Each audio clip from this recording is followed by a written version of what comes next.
Call this meeting to order of the San Benito Consolidated Independent School District Board of Trustees. Today, regular board meeting, Tuesday, March 10th, 7 p.m. Second item on the agenda is roll call. Please state aye when I call your name. Hector Leal. Aye. Oscar Medrano. Aye. Angel Mendez. I will state that Mr. Mendez will be running a little late. He did call in advance. Ana Cruz. Aye. Fatima Huerta. Aye. Ileana Gonzalez. Aye. Dr. Puig, I think, is absent at the moment. Of course, Mr. Woods would be in his place, and our attorney, Mr. Torres. Item number 3 is Pledge of Allegiance to the United States with the Texas flag. Leading us in the Pledge of Allegiance is Joseph Munoz from Veterans Memorial Academy. Joseph Munoz is the son of Marisela Pedraza. He is 15 years old and a 9th grade student attending Veterans Memorial Academy. Joseph is dedicated, enthusiastically a student and continues to receive all A's in every year and has had perfect attendance. He's part of many clubs on his campus and serves as vice president of the student council. He recently competed in the Regional Business Professionals of America competition and his team was selected to compete at the state level. Joseph continues to excel in all his classes. He has been invited to attend several different conferences in other states this summer. Most of his hobbies include staying active in school, spending time with family and friends, and watching his favorite shows. He plans to attend Baylor University to pursue a degree in medicine. Leading us in the invocation is Andrea Danielle Vela. Andrea Danielle Vela is currently a 9th grade student at Veterans Memorial Academy. She is the daughter of Salvador Jr. and Patricia Vela. Her favorite subjects in school are algebra and biology. She is currently a member of the Veterans Memorial Cheerleading Squad and San Benito High School Drumline. She has been an A honor roll student since her elementary school years. Her hobbies, she enjoys listening to music and reading novels. She also enjoys spending any free time at the beach. Andrea enjoys putting a smile on people around her. She is the new vice president of HOSA and BPA and has made varsity cheerleader for next year. Everybody please rise.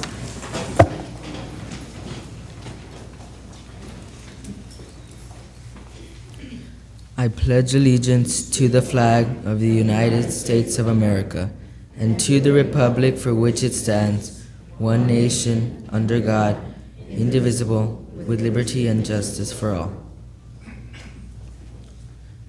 Honor the Texas flag. I pledge allegiance to thee, Texas, one state under God, one and indivisible. Would you please bow your heads? Loving and gracious God, you are indeed the giver of all good gifts, and we thank you today for all your blessings, for the successful outcomes of our school events, and for all our school board members, administrators, teachers, and support staff. We ask that you bless them abundantly as they continue to seek your wisdom, guidance, and strength. Be with them in their deliberations and help them to be wise in the decisions they make for the good of all, those who have placed their trust and confidence in your leadership. Give them insight to lead them with integrity, that their decisions may reflect what is right and good for all, and guard them for blind self-esteem. Dear Lord, grant them the humility to always seek your will in all that they do and say. In Jesus' name we pray. Amen. Principal Gilbert Galvan and the parents, please stand up and be recognized at this time.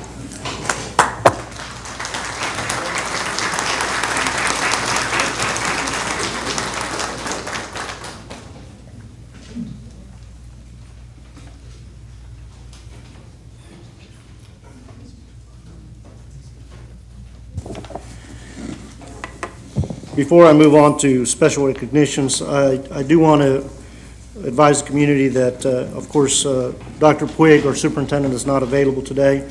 Our prayers and our thoughts go out to him and his family. I understand his mother-in-law passed this past week, so he will be out of town. So again, we keep him in our thoughts, and we keep his family in our prayers.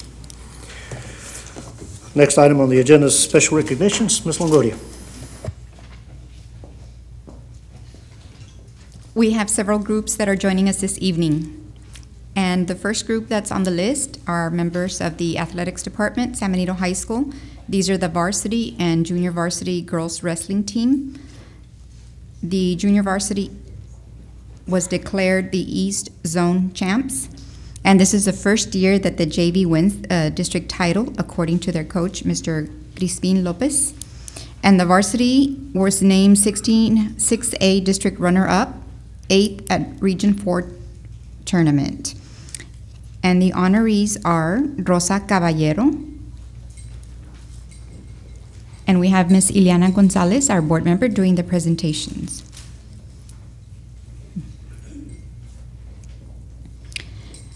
We have Katie Castro.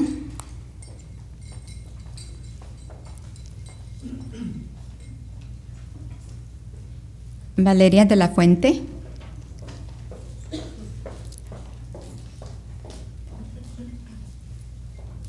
We have Crystal de la Garza. I don't believe she was able to make it. We have some students that have other commitments this evening. They're involved in other sports and extracurricular activities, so some of the students might not be here this evening, but at any rate, we'll call their names. The next honoree is Perla Dorantes.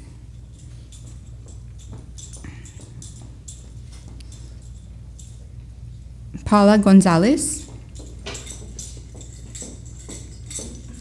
Veronica Heredia could not join us this evening. Yanesi Jimenez. Leslie Puente. Marisa Quiroz. Eli Rico. Esmeralda Rodriguez. Christy Satterfield. And we have the head coach, Crispin Lopez, and the assistant coach is Leticia Pope. Principal of San Benito High School is Henry Sanchez, and the athletic director is Daniel Gomez. And I'm going to tell you a little bit of their accomplishments individually. Paula Gonzalez got second, 16-6A, fourth in region state. Christy Satterfield, first in 16-4A, fourth in region and state. Eli Rico got fifth, 16-6A. And was named an alternate. Esmeralda Rodriguez got third in 16-6A, sixth in the region. Perla Dorantes got second, 16-6A, eighth in the region. And Leslie Puente got third, 16-6A, and seventh in the region. And Rosa Caballero got fifth, 16-6A. And Katie Castro got sixth in 16-6A. So congratulations to all of these fine athletes and their coaches, Coach Lopez and Coach Pope. Great job. Parents, if y'all are in the audience, please stand and be recognized at this time.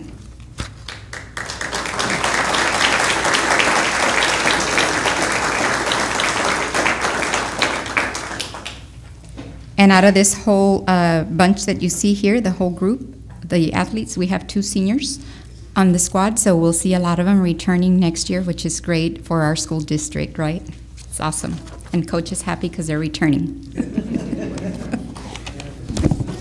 So parents, thank you, and congratulations.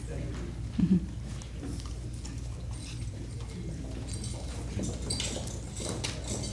Watch your step.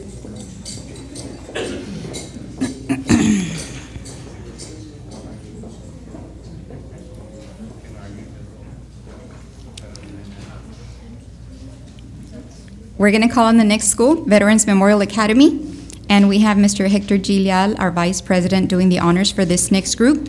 And these are students that went to compete at the 2015 Technology Student Association, the TSA regional competition, and they placed at the TSA competition. First place in structural modeling, we have Alondra Escamilla. I don't know if she made it out here.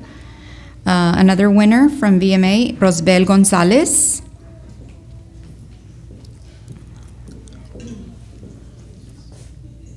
Ulises Gonzalez is also another winner. Gustavo Maldonado is also another first place winner. And first place winners in civil structural, they are Arturo Escobedo and Fabian Olivares. And these are the second place winners, transportation modeling, Brianna Vasquez, and Isaiah Mendoza. And these are students from VMA, and the principal at that school is Mr. Gilbert Galvan, and he's in the audience. I also want to acknowledge the sponsor of this group is Mr. Hector Lumbrera, and also the CTE director is Mr. Hector Rendon. And parents, if y'all are in the audience, please stand and be recognized at this time.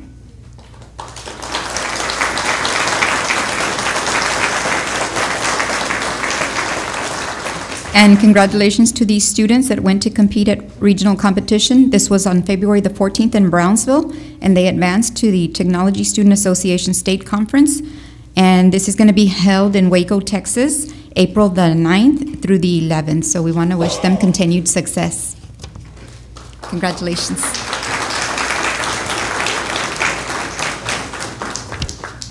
Our board secretary, Mr. Oscar Medrano, is doing the honors for the next group, which is from San Benito High School. And these are students that went to compete at the 2015 Technology Student Association Regional Competition, and they placed at the TSA Regional Competition. And we began, please help me welcome second place winner, Structural Modeling, Francisco Barrios.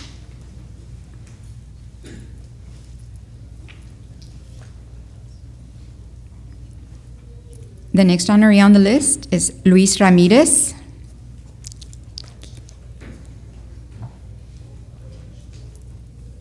Also, Manuel Garcia.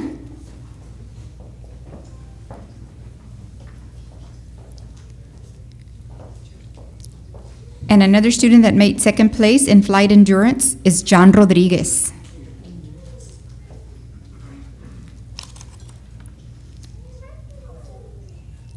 And their sponsor is Renee Villader, San Benito High School engineering teacher. Congratulations. Great job.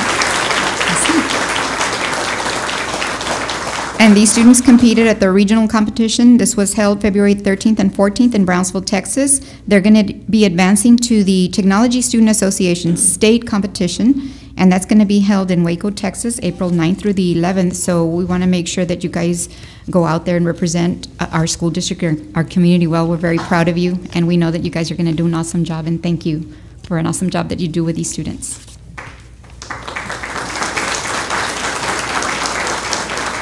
Parents, please stand and be recognized.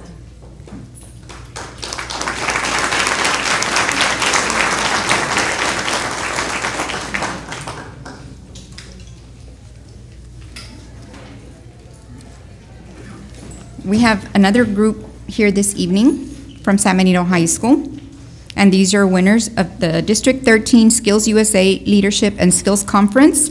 These are students that placed at the Skills USA District Competition, and they qualified for the state competition. And we have the board president, Mr. Arnold Padilla, doing the honors. The first one on the list is a first place winner on Job Skill Notebook, and they are Antonio Garcia, David Moreno, Eduardo Sainz, Geneva Rivas, Daniel Creado,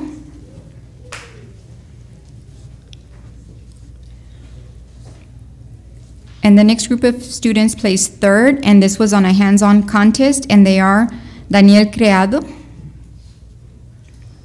And first place in Job Skills Notebook, Antonio Garcia. He replaced a multifunction switch on a 2001 Ford F-150 pickup. David Moreno, he replaced a hub bearing on a 2004 Pontiac Trans Am. Eduardo Sainz, he used a PF7 brake service system to do a brake flush on a 2004 Dodge Stratus. And Geneva Rivas replaced rear struts on a 2003 Mazda Protege. And Daniel Criado used a power steering service center to flush a power steering unit on a Ford vehicle. Melitón Hinojosa is their teacher and sponsor.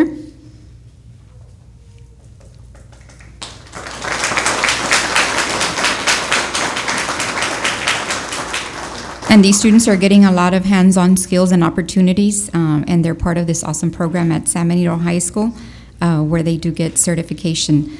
They competed at the District 13 Skills USA Leadership Skills Conference here in San Benito, Texas on February the 20th and the 21st. And they qualified to state level to go compete in Corpus Christi. They're going to be heading out there on March the 26th through the 28th. So we want to wish them continued success along with Mr. Hinojosa. And parents, if you're in the audience, please stand and be recognized at this time.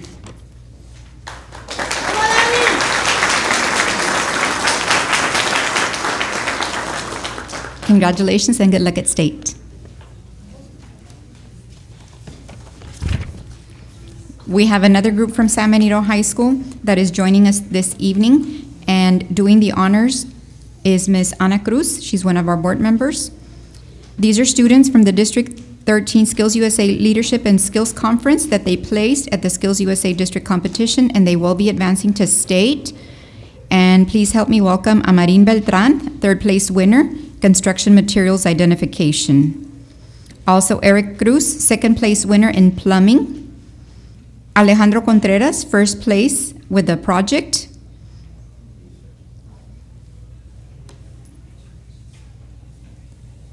We have Angel Diaz, first place with the project. Armando Aleman, first place with the project.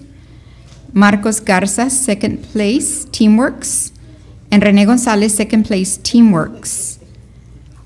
Joel Saavedra, second place, Teamworks. And Raul Gonzalez, second place, Teamworks. And their teacher and sponsor is Candido Varales. And these students are going to go compete in Corpus Christi, March the 26th through the 28th. And there's Mr. Varales joining the group. We want to wish you all continued success when you guys go compete at state. Congratulations. Great job, students. Parents, if you're in the audience, please stand and be recognized at this time. And thank you, Mr. Barales, for everything you do. Okay. We have another group that's joining us here this evening, but none of the students that are on the list were able to make it this evening. So I'm going to call out their names regardless. We have students from San Benito High School. These are the Skills USA District 13 competition that they qualified for the Skills USA state competition in Corpus. They are Jose Barajas, third place winner in telecommunications cabling. So y'all can get an idea of what some of the competitions and class offerings we have available here at San Benito High School. They're receiving a lot of on-the-job training and hands-on experience, and it's a great thing that we have these programs in place where our students can benefit and they can obtain certification and win prizes as well and represent our district and our community. Miguel Jimenez, a first place winner, residential system installation and maintenance. Javier Rodriguez, a second place winner, residential systems installation and maintenance. And their teacher and sponsor is Mr. Eduardo Vela. And these students and their sponsor are going to go advance to state March the 26th through the 28th. And we'll just have Ms. Huerta hold on for the next group of students. If she can hold on, Ms. Fatima Huerta. We do have students in the next group that are joining us. The next group is from San Benito High School. These are the District 13 Skills USA Leadership and Skills Conference winners that placed, and they competed at the National Electric Code Written Test, and they advanced to state competition. And they are first place winner Victor Diaz,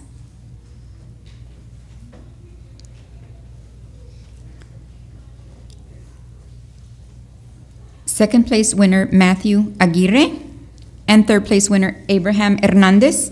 And we do have their sponsor, Mr. George Maxwell. These are the students that competed at the District 13 Skills USA Leadership and Skills Conference contest here in San Benito, February the 20th and 21st. And they placed on the National Electric Code Written Test, and they will now be advancing to state competition in Corpus, March 26th through the 28th. So we want to wish them continued success. And thank you, Mr. Maxwell. And parents, please stand and be recognized at this time.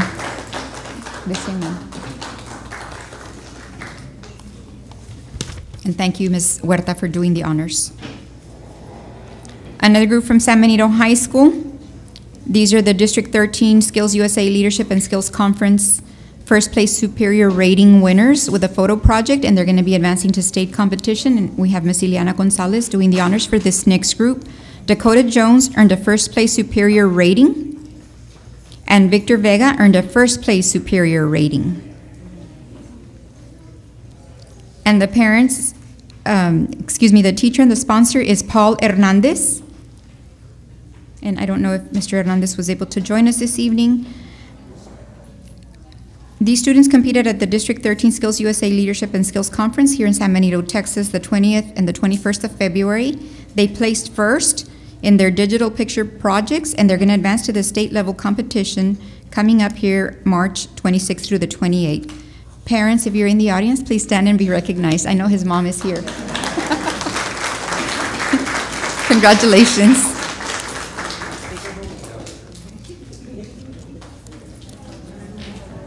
We have another group from San Benito High School. Joining us this evening, Mr. Hector Leal is going to do the honors. He's our vice president. And these are the Skills USA District 13 Leadership and Skills Competition winners. And these are students that went to compete in the land surveying skills competition, Team A, B, and Team C. We had a total of 3 teams that won. And the students are Ricardo Salcedo, first place gold medalist. Arturo Cepeda, first place gold medalist.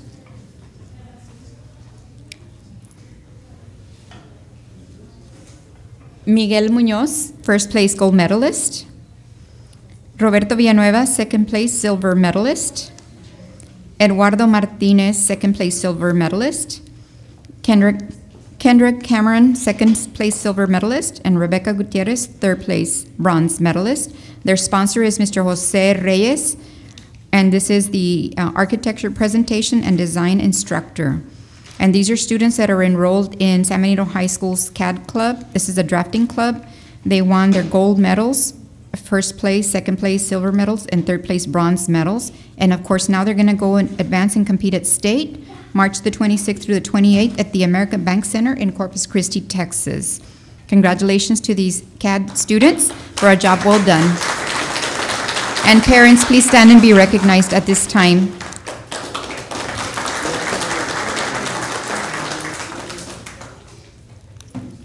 Another group from San Benito High School, we have Mr. Medrano doing the honors for this next group. I'm not sure if, we had 2 students on the list, so we'll see if they made it out here or not. Like I said, we do have other conflicts, and our students are involved in so many extracurricular activities that it's sometimes difficult for them to be 2 places at the same time. So these are students that went to compete at the Skills USA District 13 Leadership and Skills Competition, Land Surveying Skills Competition, Team A, B, and C. And they are Vladimir Lara, third place bronze medalist, and Luis Ramirez, third place bronze medalist. And I don't believe they were, okay, he made it out here. Awesome. Yay.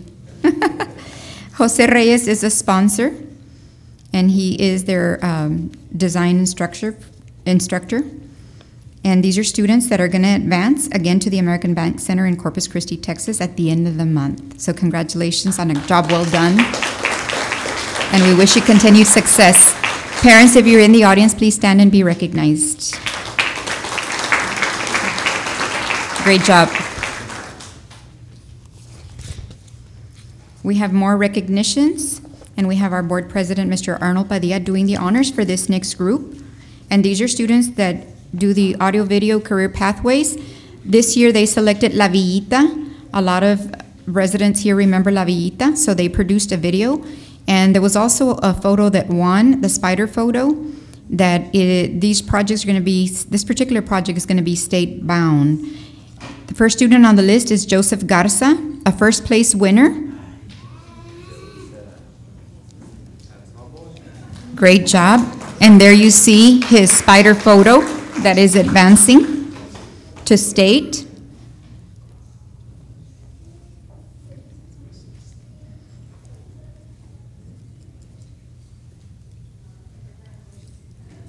And Kaylee Hensley, a first place winner, was not able to join us this evening. She is taking a college level course this evening. So again, it speaks of our students being involved and also going the extra mile there in her case. Yuritza Jimenez, first place winner. And the other student on the list is Gabriel Munoz, also a first place winner. And I believe Gabriel is here. Yes. And we do have their sponsor and advisor, Joel Rodriguez. And these are students that are enrolled in the advanced audio video production. And there is Mr. Rodriguez, their sponsor. And these are students that competed in the AV Career Pathways with La Villita Video Team, and also the Spider Photo Panel that placed first at the District 13 Leadership and Skills Conference. This was hosted at the Veterans Memorial Campus, February the 20th to the 21st, and the advanced audio video production students will now test their AV skills at the national level in Corpus Christi. This is at the end of the month, March the 26th through the 28th, so we want to wish them continued success.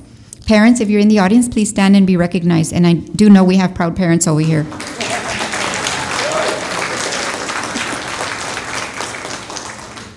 Great job, and we wish you luck at state.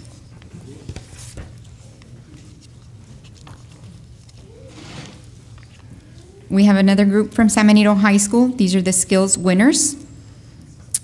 Carolina Torres placed first.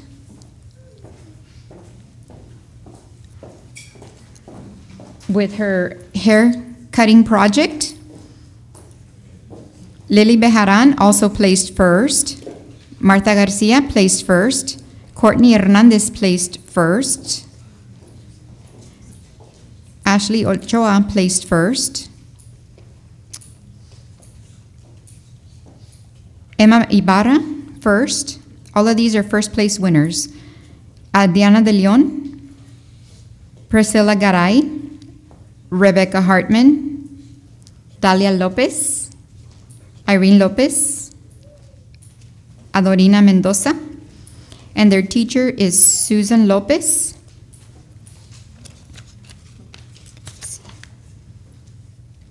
And we have more students on the list that I'd like to call on right now that are joining this group.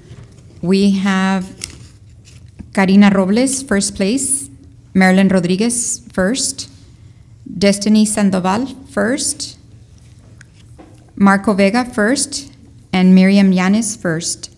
Their sponsor and instructor is Susan Lopez.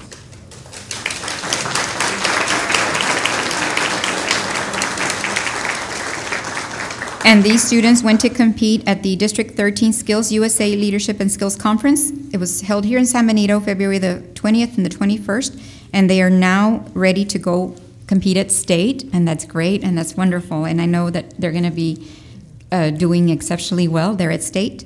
This is going to take place March the 26th through the 28th in Corpus Christi, so we want to wish them continued success.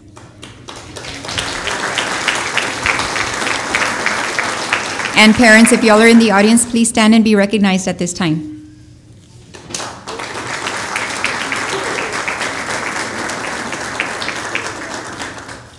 Thank you and congratulations. Thank you, Ms. Lopez. Great job. Thank you, students.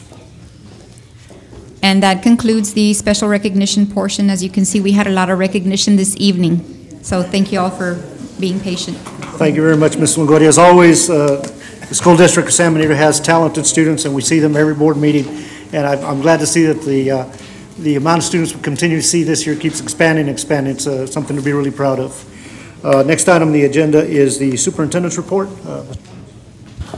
Yes, sir. Under the superintendent's report, there are various overnight trips that have been taking place or will take place in the near future. There are also disbursements by organization, and the investment report is in your packet. And we also have two presenters tonight. Mr. Larry Throm will be presenting from Moat Casey and Associates regarding the San Benito CISD Health Insurance Program. Mr. Throm.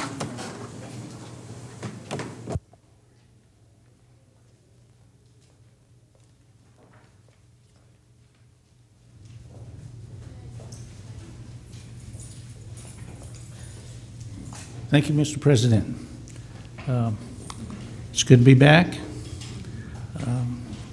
We've had an opportunity to look at the finances for the last couple of years, concentrating on the 13-14 year that you received your audit in January. And now you've completed 6 months into the 14-15 year. being September, October, November, December, January, and February. So with that information, we prepared a slide presentation this evening to look at the past, then make an estimate of the future, and then put that into a slide that will look like your audit report. Specifically, if you're familiar with that report, I know you are, but I'm talking about Schedule C2. It has the revenues and the expenditures, and it gives you the fund balance down at the bottom. There's a lot of information in that audit report, but we want to just concentrate on that. So to do that, we will look at the audit report, that C2 schedule for 13-14, and then we'll look at the general fund balances for a 5-year history. Let's look at the health insurance cost for the 5 most recent years. Then we're going to forecast the cost for 14 and 15 and show you how we do that so that your staff can continue that. So when it comes March, you make a new estimate. When you get your April in, make a new estimate.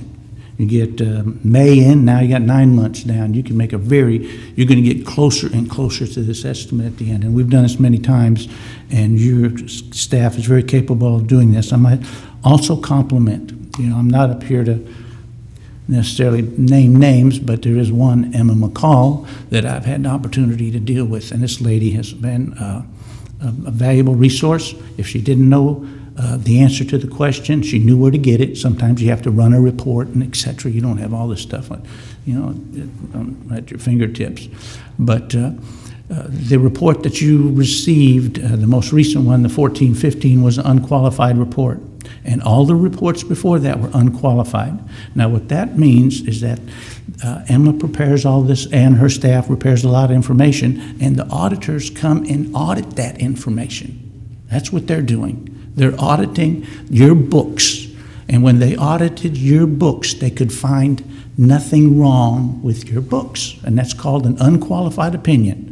Because they could issue an opinion that says, well, this is what the numbers are. However, you need to know this, this, and this. So they're qualifying their opinion. So the best report you can get is an unqualified opinion. Now, you may not like what you get.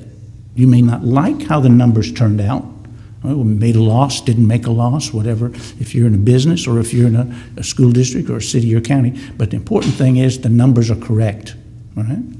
So I want to acknowledge Ms. McCall for her good assisting that she did. And the last thing we're going to do is take that number 4, the forecast for the 14-15, and present it as if how it's going to look then in the 14-15 budget audit, which you will receive in January of 2016.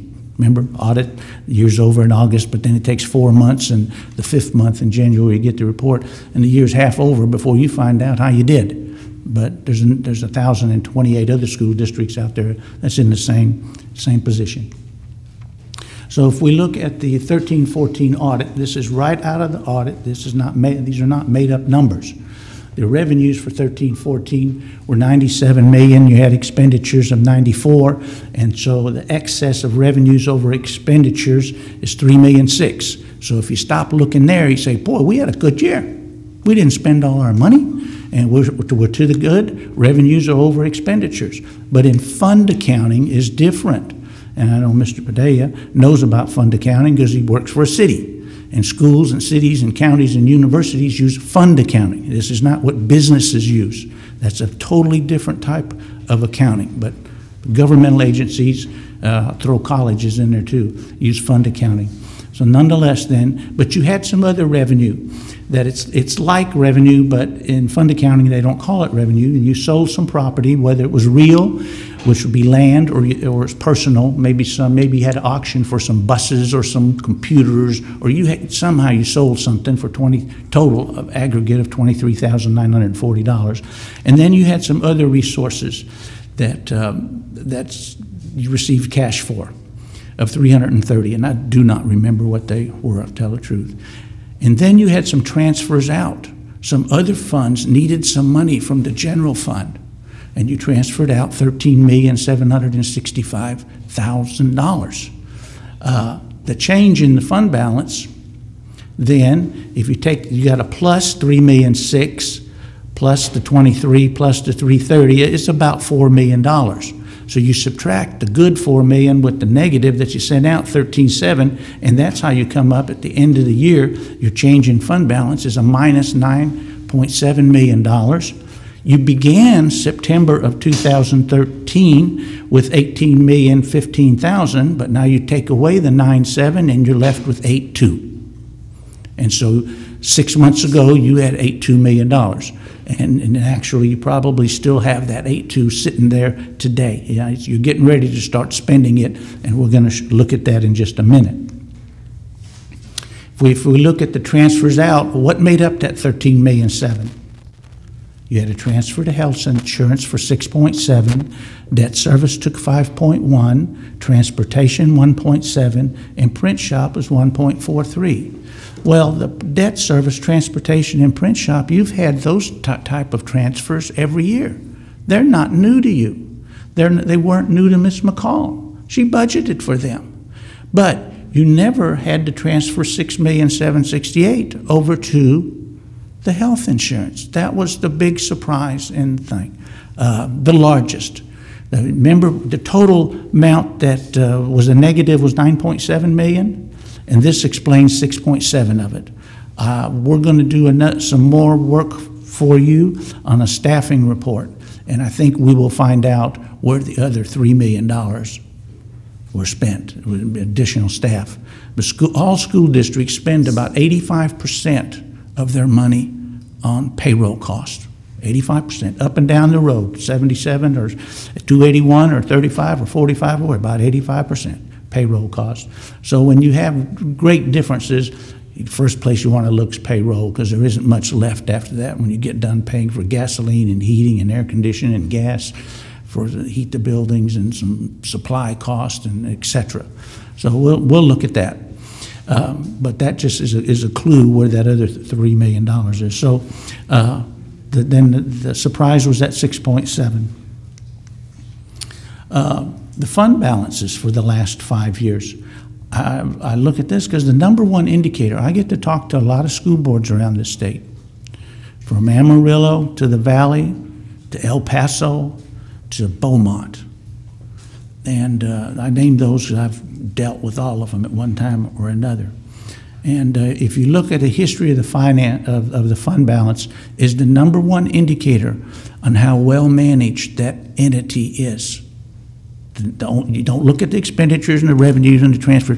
What's the history of the finance, of the fund balance? And if you look at this history, you can even go back to, another 5 years before this. You had 6-7 million, and you kind of inched up a little bit every year.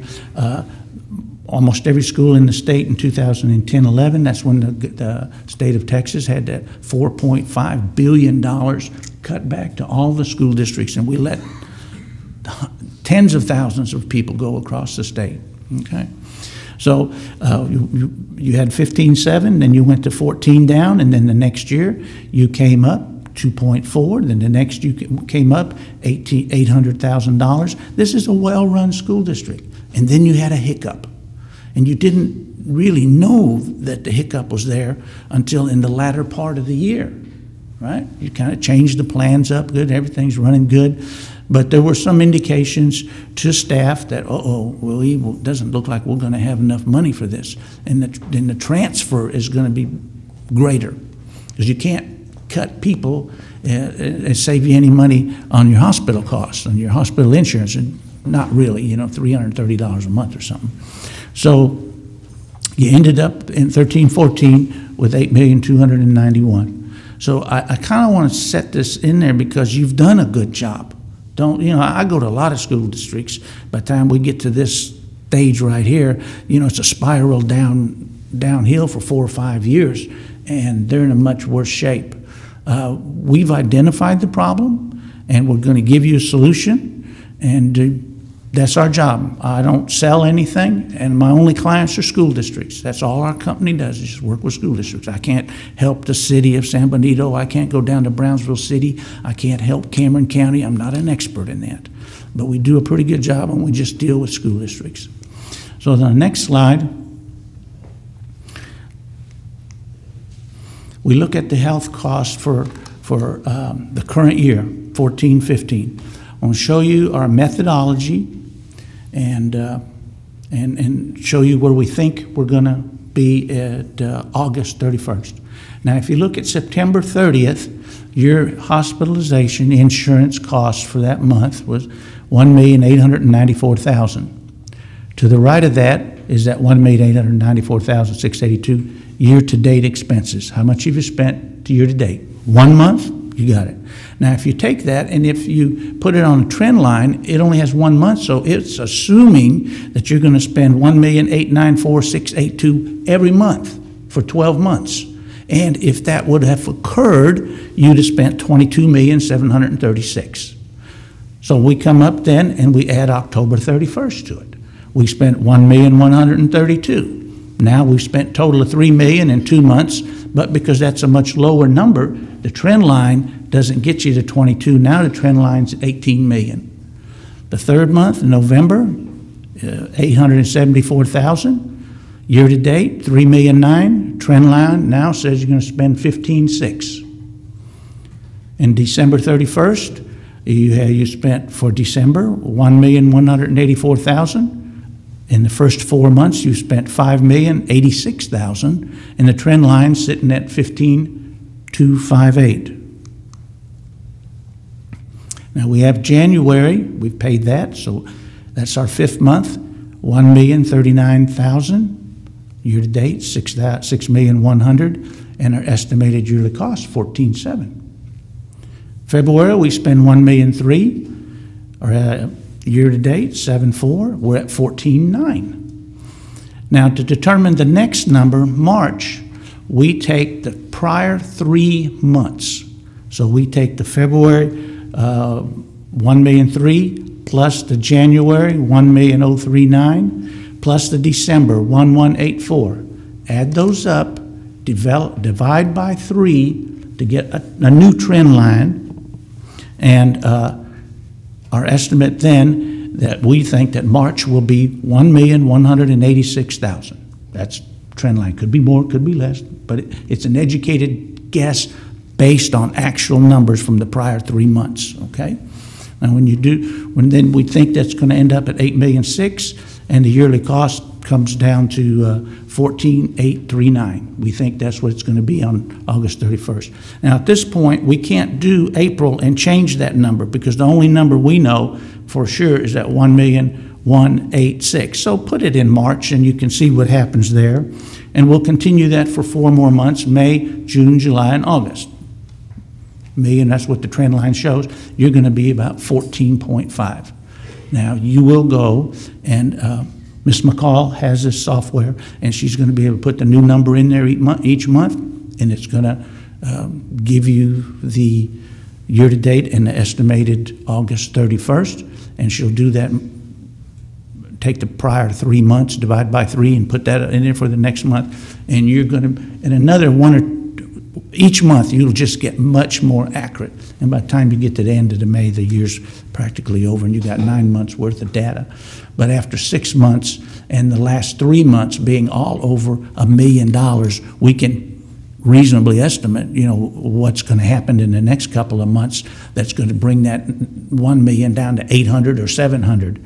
And I'm going to say nothing is going to bring that down to $700 or $800. Maybe one of those months, maybe, but the rest of them won't, because you've got a large enough number of people that if one isn't sick, someone else is. If one's not going to the doctor, someone else be. You got a large enough group. If I could interrupt, I've got one question. These estimates that you're putting up on the screen are estimates based on a policy that stays as it is today. But if the policy were to change, if the policy were to be modified, then subsequently you could see potential savings as the policy changes, whether it changes from the perspective of the enrollment cost and or wherever the district may potentially be losing funds in this particular program that it carries now. Because I understand, we've got components in our policy, and I think you've laid out a picture of where the district was and where the district is. And clearly, where the district was previous to the current medical plan or health plan was in a more solvent position with a health plan that was manageable. Whatever triggered the change clearly triggered the excess cost. Now, if the district were to take immediate actions to change the policy it has, then subsequently there should be an effect of less loss over the period of time that's coming, whether it's whatever change is occurring. But again, because your estimate right now is based on an estimate based on an existing plan as the existing plan is running. Absolutely. If you could change this thing, stop and change co-pays, change deductibles, I mean, that's what you're going to do, that will make a difference. And the only thing you can do is shove costs to the employees. You don't want to pay anymore. Your whole idea, this $14 million is going to occur. It's who's going to pay for it. And in your current structure, you're paying for it. Yeah, and the statement you just said is you're going to push the cost to the employee. I will say this: let's look at it from the perspective that if we have a very liberal plan, a very generous plan, we tend to take advantage of that by utilizing it for all medical needs, whether they're emergency or not. When we burden the employee with some additional deductible cost or some enrollment difference, or if we modify the plan retroactively, you could see then that maybe it isn't as much of a burden to the employee either. Simply, it becomes a more sensible approach to health plan than what we currently carry. Mm-hmm. That's true. And I'm sure that the person who sold you your current plan, Mr. President, probably said that if we will provide all these preventive care costs, then we will not have the major costs down the road. Now, that's the benefit of doing that, of your program where you can go and get your blood test and cholesterol and all this kind of stuff done, is the preventive part of it. I don't know. But they're going to get sick. They're going to break legs and all this kind of stuff and have illnesses. Somebody's going to pay for it. So, I mean, you're absolutely on the right road. Could be, you know. That's when you're self-funded, you know, you're just kind of rolling the dice, and that's how it's going to be. And you want a large enough group, so your risk, the larger the group, the less the risk, right? The larger the group, less the risk out there. So then our next chart then looks at what we think the audit report's going to look like at the end of 14-15. So you would see this then in January, where staff has estimated that the revenues would be 100 million, expenditures 96, and so you have some excess revenues there, 4.2, but you've hired some extra special ed staff. It was not planned for at the beginning of the year, and that's going to cost you an extra 700,000. And unlike last time, you transferred out 13 million. Now, estimated transfer out is 9,000,004. And so we subtract the 9,000,004 from the plus 4 million, and you've got a net of 5,987,000. You take that away from 8,000,002, and your ending on August 31st is 2,300,000. Where's the 9,000,004 going? Okay, hell, we think that based on that 14 million, 4.5 million, you're going to have to make a transfer over there. Again, the debt service takes some, the transportation takes some, and the print shop takes some. Now, I do need to take a moment to talk about the 2,000,003. If 2,000,003 is your fund balance, that's the bottom line. The fund balance is comprised of it's not cash. Cash is a part of fund balance. So I went back to the 2012-13 and the 13-14 and looked at how much non-spendable inventories you had, non-spendable prepaid items, and how much federal or state funds restriction you had. And so we made an estimate then how much you're going to have on 15, because the inventories, typically you've got a warehouse somewhere, and it's items that's purchased and stored in the warehouse. You you've expended the money, but you can't expend it on the books because the employees are not using those supplies. And when they use the supplies, they get it from the warehouse, and then it's expensed against their account. So the accountants look at that. They're non-spendable inventories, but they have a value, and they do an inventory of your warehouses to count all that stuff up. And then you have some prepaid items. The most common that I can think of is usually not health insurance, usually some kind of insurance bonding or something, whether it's for your facilities, buses, whatever kind of insurance you may have. And there may be some other things that I don't know about. And then that 670, inside of your general fund is your food service fund. You actually have about 6 or 7 funds inside the general fund. When I speak of the general fund, I speak of the fund 199. And if you know the numbers, you would recognize that as being the most common number. You've got like $90 million in 199. But you have elected to have a 171 and a 172. You split out your transportation, you split out special ed, you split out comp ed, GT, special ed, and other school districts do that too. But when you report it to TEA, they call it roll up. Everything rolls up into 199. So what you see in your audit report is not the special ed budget's not mentioned in there, or state comp or GT or the lunchroom or the transportation, although transportation you can identify it. You can identify it in function 34. So transportation is there, but there you have all these different funds. So, but you do have this one fund, this food service, and those funds are restricted. The cash cannot be used. You can't even borrow them, all right? So when you subtract the 450 to 600 and the 670 from the 2,000,003, I wrote up there cash available. Now in your audit, it will say unassigned fund balance, but that's all you're going to have left is out of your $18 million. Now, when it was $18 million, you still had the 450, 600, but 18 subtract $1.5 million or $2 million, you had 16 million cash. Well, you're going to be down to 584. And 584 is kind of the reason I'm here. You know, there's to get to what got you here, how can you get out of this, you know, and certainly the president has some thoughts on that. But I wanted to let you know that that's our best estimate. Now, Ms. McCall can make a new estimate in 30 days, and it'll be a little bit more accurate. And then keep on doing it. Each time she'll get much more accurate, because once it gets May, there's not much expending going on in the summertime. You got a little summer school and et cetera, but books are just about towards the end. So, recommendation. I think the requirement for the district, you need a defined benefits plan.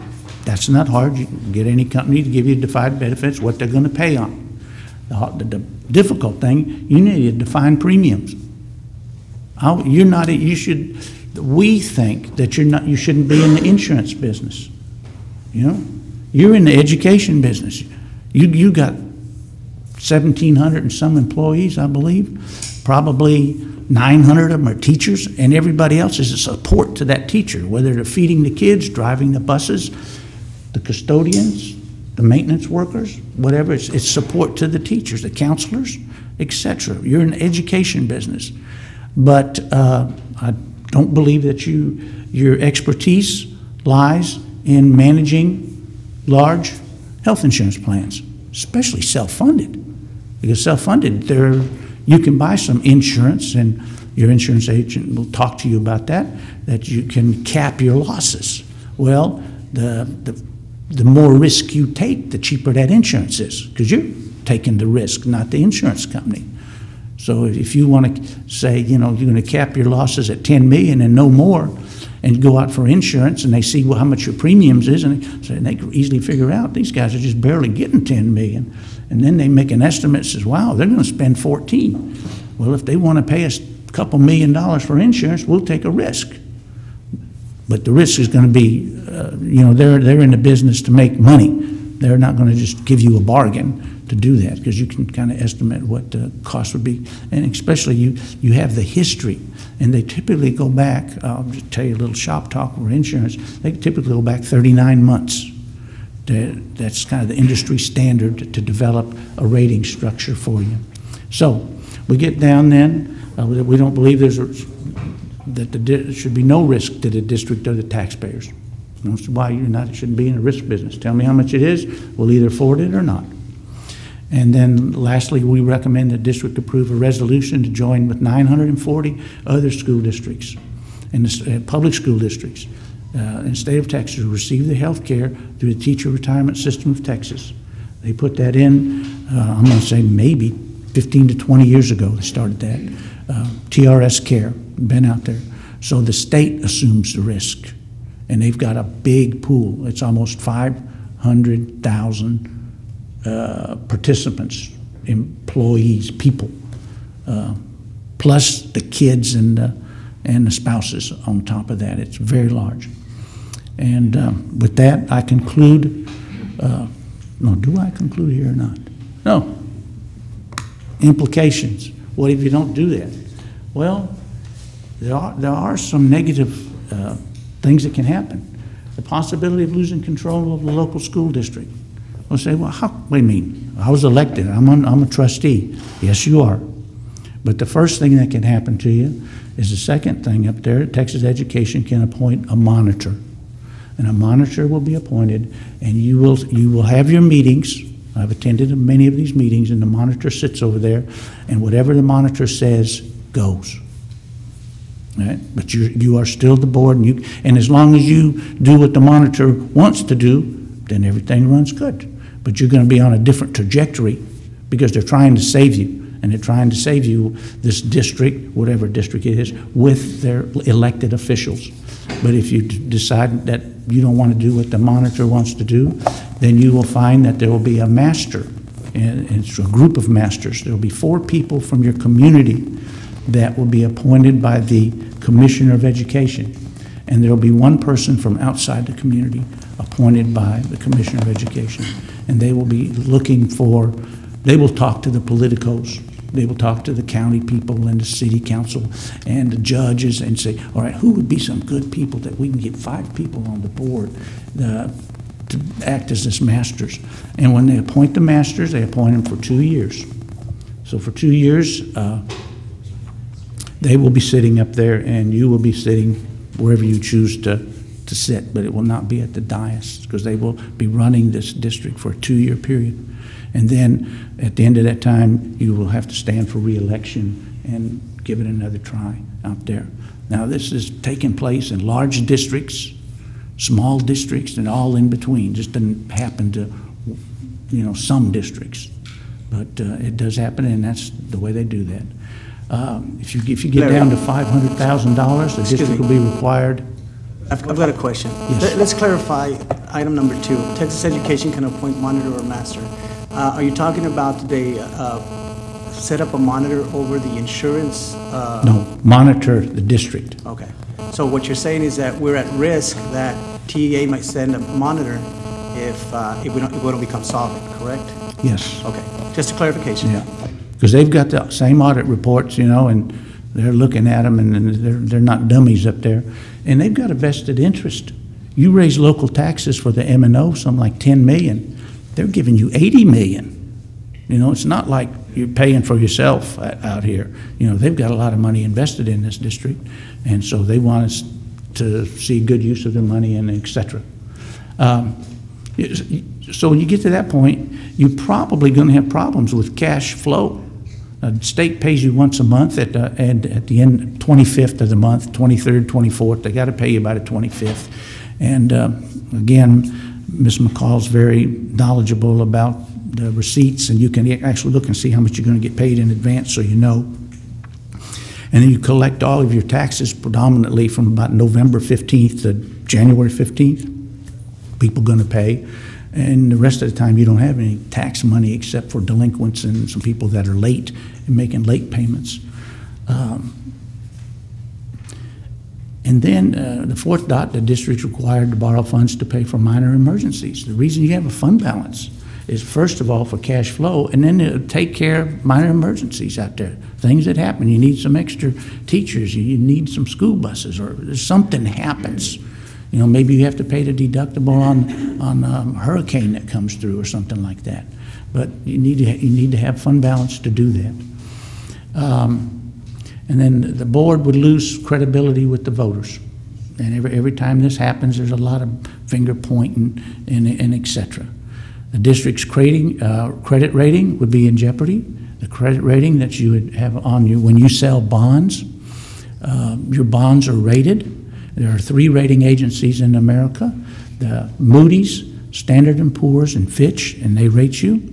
Now, when you sell bonds, you also have a rating from the Permanent School Fund, and you qualify for that. I'm not going to minimize that, and that's a AAA, but you also have an underlying rating out there, and that's taken into place when you do refundings, and also your bonds that may be sold to Solomon Brothers, but they're going to sell them to somebody else, and these people that are buying don't want to buy AA or B minus or C plus bonds from some school district.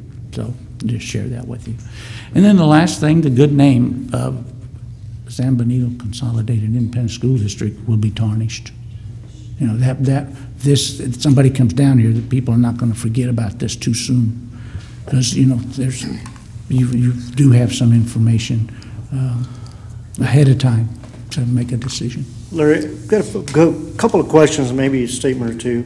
I appreciate what you brought forth, and I think this is something that this board is well aware of and has been reviewing over the last 4 to 5 months. We definitely knew and understood the situation that we're in. Part of the way out of this is to really evaluate all of our business activities. I know that you mentioned when you started that staffing is the next step, and I'm curious why we're not doing it all at the same time, and why we can't have a report on all aspects at the same time, because I think that we are in a dire situation, that needs to be addressed immediately. And it's something that has been addressed by this board to our superintendent, past and present. And I want to, if anything, maybe get the message out to the community that we've got a good group of stable-headed individuals up here who really understand the district's position, understand how it got here, and really at this point we're looking for actions to take place that will immediately have a positive effect. We requested hiring freezes 5 months ago. I'm saddened to hear that we still, even after we've placed hiring freezes, that we still had employments going on galore. We've talked about the issue that this district is 130, maybe 150 employees overstaffed. We've talked about everything. So, it reinforces by your presentation what we I guess if anything already had in mind, and maybe it sends the message out that we need to do something. So I appreciate your candor. I appreciate your presentation. I think it again reaffirms our understanding of the need to redirect this district, and I think we've got a team of people that really want to do it, and we just need to get to it. And I think we're going to be asking our superintendent to hopefully quickly make some decisions that we need, place some decisions in front of us that need to be addressed, and that'd be some subject matters maybe down further in the agenda that we're going to talk about in a little bit. But I appreciate your presentation, and I can't wait to see your staffing analysis. I'd like to have seen them last week, or actually, I'll rephrase that. I'd like to have seen them about the second week of November. When we understood what was getting us into this situation. So again, any questions from our board? Again, appreciate your presentation. Thank you very much. And I would want to emphasize, I threw those prior year fund balances up there to show the good work that this board or the predecessors and many of the people on this board been on there a number of years have done. You just got a problem and we know what the problem is, and it has to be addressed. Thank you, sir. Thank you, board.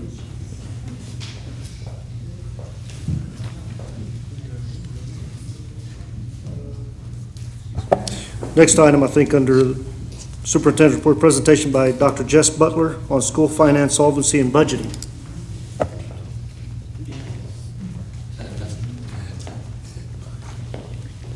So good, President Padilla, members of the board. It's so good to be with you this evening, to see each of you. Let me see if I've got this PowerPoint ready. Thank you so much. I don't have a long presentation, you'll be glad to know that, but always available for questions. And again, it's such a pleasure to be here. I mean that sincerely. And Dr. Puig asked if I would be willing to share with you just the review, the financial solvency review methodology, and to make you aware that it is changing. And that it's being shifted actually into the new financial integrity rating system of Texas, the first report. And you've received that first report many years now. It goes back to, I think, 2001 or whatever, but that report is being changed. The standards are being raised, and some of the information that I'll share with you tonight is being shifted to that report. And we're in a transition period, and I brought with you a memo that I got from TEA. That's an internal memo that actually is a draft. Draft is stamped all over it. But I talked to Emma this morning to let her know I was coming down, and she actually should be giving this report to you, not me, but I was going to share it with her and have her give me her thoughts on it and what she thought the direction they were going at TEA. But again, it's just some information that deals with the methodology they use when they address financial solvency at the state. And of course, solvency relates to a district's ability to meet its financial obligations. And in business, it's pay your debts and stay in business, you know. But real quick, there are some critical indicators. This system was put in place in 2009. And actually the regulations were developed in 2010. If you go to the TEA website, what I'm sharing with you tonight it's on the website, it's current. But this is changing, and that's why I told Dr. Puig, I said, well, this is under a change, and I can share where it is now, and then I think I can find out where it's going to go. And I thought that would be of interest to you as you make plans and develop your budget. And Mr. President, with your permission, could I hand you something to hand out to the board? Please do. Thank you. As a retired superintendent, I know you're not supposed to do that ever, sir. I'm supposed to get it to the secretary ahead of the meeting. I know that, but that is just a copy off the TEA website of the methodology I'll be discussing if you can't get a good picture of it. And also, I need to say this, I'm really pleased to see that you're working with Moak and Casey is one of the highest respected financial firms in the state. The last legislative session, the Texas Association of School Boards could have hired any financial firm in the state to develop a state funding model, and they hired Moak and Casey. And as you know, I teach education economics and finance policy at the University of Texas. I've taught it for 9 years. And to doctoral students who want to be superintendents, and all of my students, to get a doctorate, they have to pass my class. And I invite top people in the state to come, and certainly Dan Casey has come. And a few years ago, I had Larry come visit my class. I was really glad to see him here tonight. You're really working with one of the top finance people in the state. There is no question about that. He was CFO for both Austin and Dallas, and I'm sure they told you that when you first met him. But real quick, just looking at the financial indicators for school districts, the sheet I just gave you, what I'd like you to do is write on the top of that sheet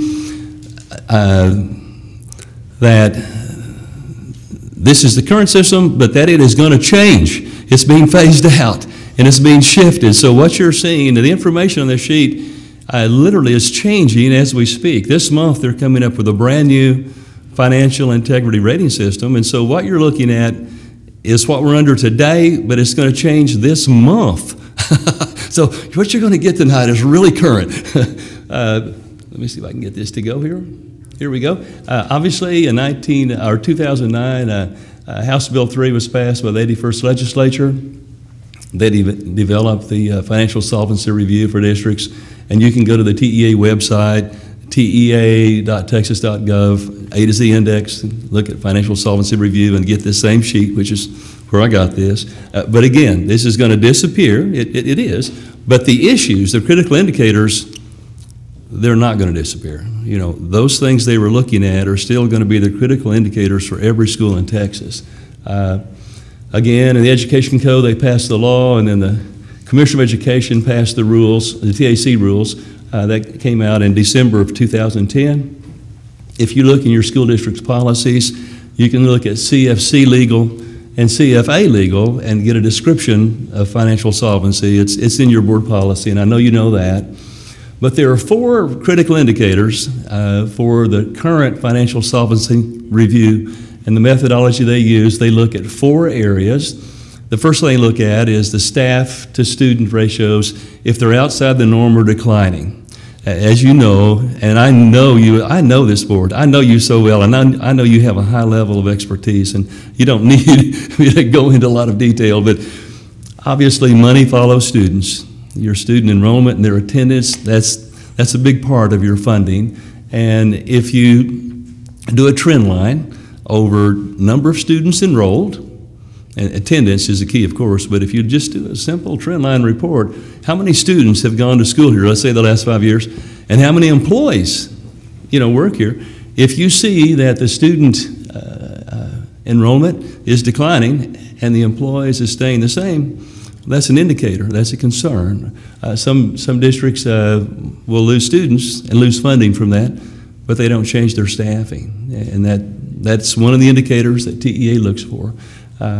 Next indicator, of course, is just general fund expenditures exceeding revenue. And obviously, you have to design a budget that's balanced and one that enables you to have more revenue than expenditures. And it's really hard today to make those projections based on assumptions when you never know in advance exactly how many students are going to be here. You never know the exact number. You don't know if there's going to be a flu season hits and your attendance is down. All kinds of things can impact on this, but as you design your budget, you try to design a balanced budget based on really good data and historical trend lines to ensure that you have a balanced budget. And then obviously, the third thing that TEA looks at in their review methodology is staying within the budget. I mean, you can approve a balanced budget, and then things come up that you didn't expect. Maybe health care, whatever. You didn't expect that. You didn't plan on that. And all of a sudden, you're out of your budget. And then declining or low general fund balance. The way they have the system set up, you can see on your sheet, and I'll go through it. TEA currently, today as we speak, they'll go through, and if they see these indicators, you get a flag, and then there are certain criteria if you get 2 flags or 3 flags and so on, and that determines if you're placed on the solvency review list. And in Texas, there are typically 15 to 20 schools each year out of 1,000, very small percentage, actually hit these indicators. I've got that, yes. Any district with 3 or more flags in those 4 areas, any district with 2 or more flags and a fund balance less than 1.5 months of your general fund expenditures. And what you do is you just take the total general fund expenditures, divide it by 12, and that tells you what you spend in 1 month. And obviously that gives you a position of okay, they want 1.5 months on the current system. That is changing, and I'll show you how it's going to change. In 2 years, they're actually moving to a system where it's a different rating system. It's not 1.5 months. They give you full credit. If you have 90 days of cash, you get 90 days of cash gets you 10 points. That's the new system that they're proposing to have in 2 years, and I'll give you a copy of it. You don't have to write this down. If you have less than 1 month, you get 0 points. So the new first system is going to just have a different rating, so this rating system won't be used. They're changing it as we speak this month. They're going to come out with a new first report, shift some of this material to the first. The first year's transition, not as rigorous. Second year, a little more, and then third year, a little more. And I looked at one projection they had where like 97% of the districts were getting high ratings, the superior ratings the first year. The second year, 57% of the districts would get it. So they're putting rigor into first, and they're moving away from this review methodology that I'm sharing. And then obviously any district with a fund balance less than 1% would absolutely get a flag. Again, I may have clicked that back.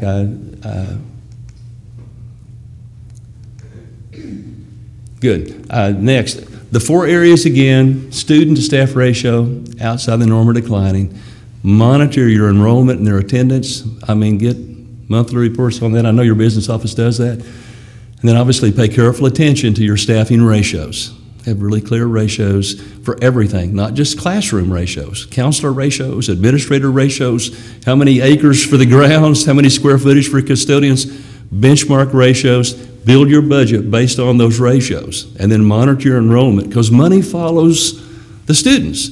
So you have to have that. And then obviously in your budget, I know you're passionate to build in salary increases, to have a pay compensation plan that puts you with your market group that's competitive. That's part of that as well. So balancing these student to staff ratios will enable you to give those raises you want, to put in those programs that you want that are really needed for safety and for success. By the way, your students tonight are so beautiful, and the awards they won tonight were really special. I'm glad I got to see that. But absolutely, critical indicator to monitor as you develop and as you review each year, your student-staff ratios.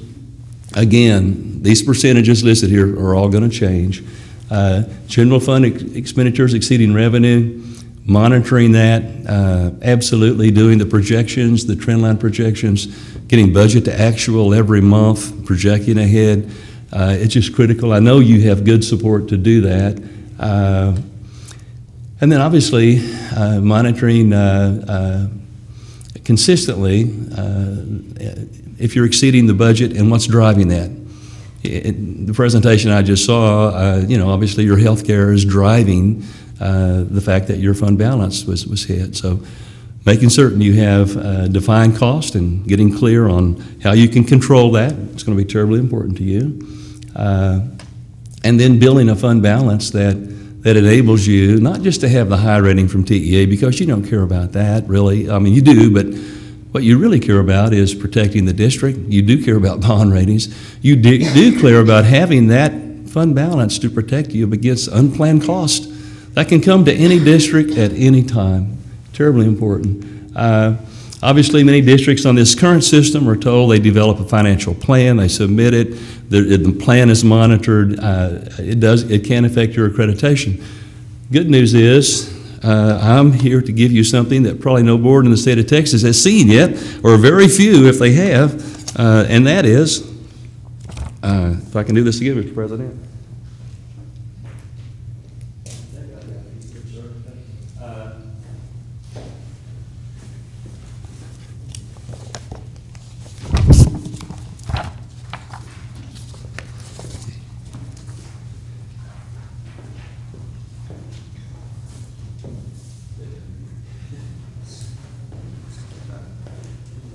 I just wanted to draw your attention to the proposed first, the financial solvency review that you just looked at, and those have been in place for 3 years. And schools have had their names listed. This is terribly important to look at those 4 areas. Get your staff ratios, don't have expenditures exceed revenue, stay within the budget, maintain the fund balance. Those really haven't changed, because in this first report, the new first report, I'd like to draw, if I could, your attention to page 5. I just numbered this. I know better than to ever give you a handout that I haven't numbered the pages. I want you to know that. But if you would, in the lower right-hand corner, go to page 5. And if you would, look at the very top of the page. This is a report that's internal to TEA. It's what they think the first report is going to look like in the next 3 years, and it changes each year. They're shifting this solvency review questions and information to this first report. So first is going to be more rigorous. It's going to have higher standards. But if you would, take a moment and look at page 5 at the very top. Number 5, solvency indicators, was the number of days of cash on hand and current investments in the general fund for the school district sufficient to cover operating expenditures, excluding facilities acquisition and construction, as specified in 19 TAC. You can see you can get a total number of 10 points. And they're just asking a question, tell us about your fund balance. You can get 10 points. And you think, well, what's required? What's needed? Go over to page 6. Just turn to page 6 and look at the very top of the page. Now, again, this is just proposed draft, not approved by TEA. They're going to surprise Emma, probably, what do you think, Emma, 2 months or another month? with the final document, I'm guessing. They're going to go through more review. I personally don't believe there'll be many changes to this, but this is not final. That's why it's stamped draft from TEA. Look in the top. You see indicator 5, the very, very top? At the top, to get 10 points, you have 90 there. That's 90 days of cash. So if you have 90 days, that's 3 months, you get 10 points. And you can see the sliding scale all the way down. And as I said earlier, if you have less than 30 on the far right box, less than 30, you see the points you get above. You get 0. So on your first report, if you have less than 1 month, you would get 0 points. So this rating system is what will be used in the future. They're combining, they're putting together FIRST and the solvency review system into one document. And this is the one that you put in the paper and have hearings on and, and discuss. But again, I just wanted this to kind of serve as just information for you and let you know it truly is. It's always good to be in San Benito, Texas. And I know this board is absolutely focused on priorities for students as well as maintaining a balanced budget. And I know this year you got caught, with one issue, and I know that you're going to make good decisions as you work together to set priorities and have innovation. I know how passionate your superintendent is about not just having a balanced budget, but having a budget that truly reflects the priorities of the students and the parents, the partners you work with in this district. And I know that that's going to happen. I don't believe that for every district that I work with or that I meet with. I would not say this if I didn't. I do believe it here. I know that you will. And it's always a pleasure to be with you. I've rambled through the solvency review information. Do you have any questions on just the current financial solvency or what we're moving to? Is there anything there that caught your attention? I know it's a lot of information I wish I'd had in your packet. I literally was at TEA yesterday walking the halls and taking things off people's desks just to get here with this. But this is truly the most current information you could have on the first report that you'll be moving to. And I wanted you to have this tonight. So thanks for letting me slip it in with it. Well, first of all, thank you very much, Dr. Butler. As always, it's a pleasure to see you. We've worked great things for this district, and we have confidence in you in bringing us information that's off the press, if one can say it that way. And it gives us an opportunity to understand the situation we're in and how it affects our scoring, how it may affect the governance of this district. But I'll open the floor for some questions. I know most of us have, again, very good thoughts of Dr. Butler. Maybe you want to pick his brain on some things. I'm not certain if you can answer some of the questions that we posed earlier to Larry. I'm sorry, his last name. But regarding the TRS and perhaps staying here with local vendors, if you will, have you seen other districts trying to get out of the TRS systems? And if you have, what has been the reasons behind that? I work with obviously, for some years, when I retired as school superintendent, I work with districts on budget reduction plans and also teach economics and finance policy. And so a number of my students have gone through this. And obviously, you're looking for a way to predict cost, like, a defined cost. What will this be? And then I can plan around it. There'll be some things I can't control. I'm going to estimate how much I'll collect on taxes. I'm going to estimate how many students will be here, and I'm going to go through each of these variables and list my assumptions. But anytime you can define cost and control it, obviously it's a wonderful thing. I have not worked specifically in a budget reduction plan that I've personally gone into and work with them on this issue alone. I have worked with districts in it. Obviously, there's 460,000 employees in the state system. That's a pool, and that is powerful. And they also had financial problems this year, but the state said, "Whoa, we'll pay for that," And so they're keeping it sound, and I think it's terribly important when you can. And obviously, I know you're having to weigh the benefits of your employees and making certain they're protected as how important that is. I know this is important to them. it's also important that you are fiscally sound and that you actually, have a budget that you believe is balanced, that you can manage and monitor, and that in fact it protects students for these other priorities that are yours, as well as a competitive pay system and programs for children and transition to university. So to answer your question, yes, I'm fully aware of people who have moved to systems, the TRS, and I'm actually in it myself. I have had my TRS insurance. I'm a retired superintendent, and I have that. So I'm not here to do a commercial for them, but I'm aware that most of the state is in this, and that they're participating in it. And I understand they shifted from Blue Cross to Aetna, and that seems to have gone well.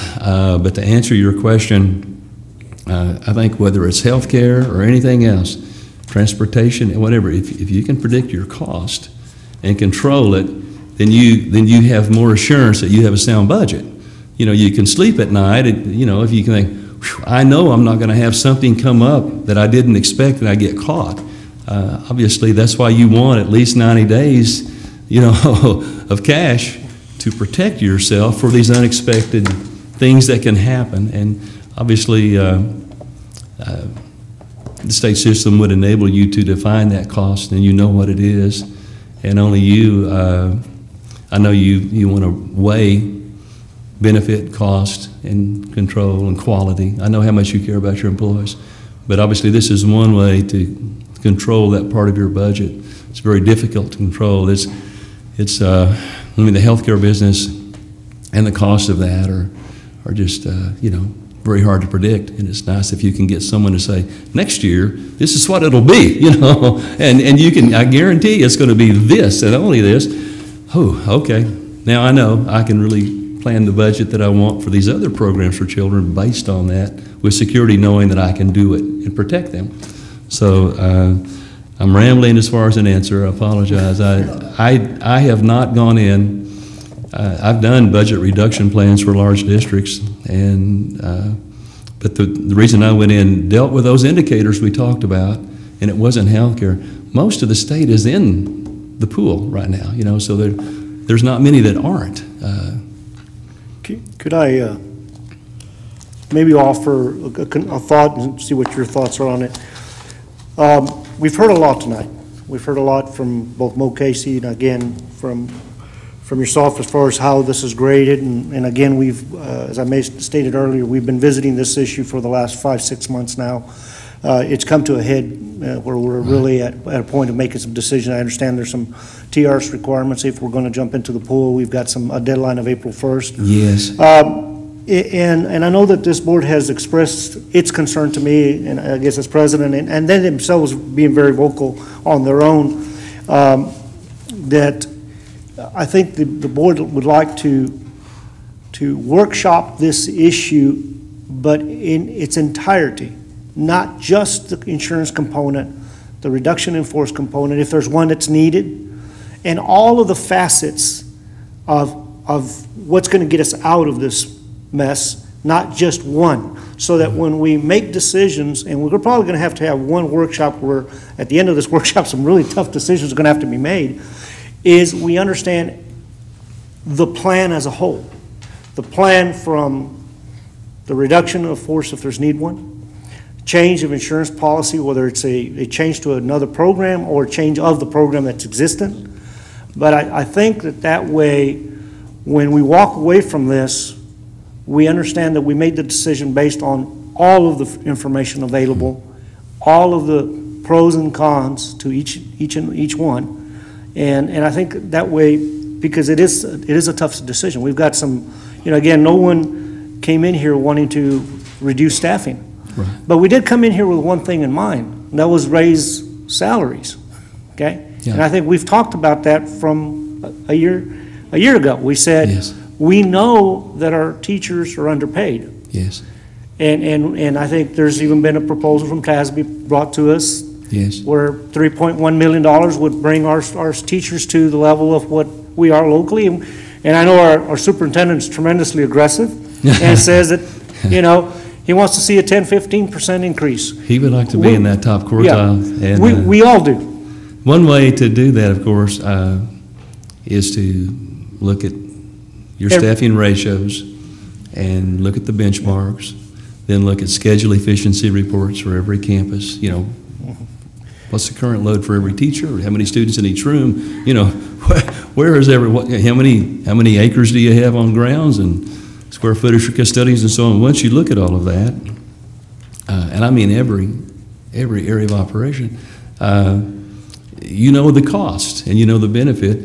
Obviously, if you can control certain costs like healthcare, which is, I don't know how you would predict that, you know, but if you knew that amount, then you would know exactly what, more closely to what you could do as far as raises, and more, you wouldn't have to cut further if there were cuts to be made. That's my understanding. You're going to try to get all of that through attrition if you can, but look at this reorganization as best for students, best service, their needs, their safety. But yes, the only question I would have is, and that I've not looked at your current plan. I know Dr. Puig, and I can't speak for him, but he told me he was going to finish a draft budget sometime in April, possibly, Emma, as you're looking for. And I know your deadline on the health is April 1. So doing all this the staffing review, and obviously there's a lot of other things going on, but getting that piece, which is, as Larry Throm said, 85% of your budget is going to be in that, and then finding other efficiencies. There may be some. I'm sure there really are, and we could, I'm sure, identify some, but the most significant, obviously, is going to be in that big part of your budget, because you do have to turn on the electricity and buy the gasoline, those things that Larry spoke of. My sense is, for the safety, given the fact on his projection, you know, you're much less than 1 month. And so looking at that and realizing we really don't have a pad, because no fault of yours, you saw that you had managed the budget well, that your expenditures came in underneath your revenue. You saw the report that, you know, but you got caught in this one issue. And the question is, you did have enough fund balance to cover it, but next year you don't have that. You don't have that pad next year.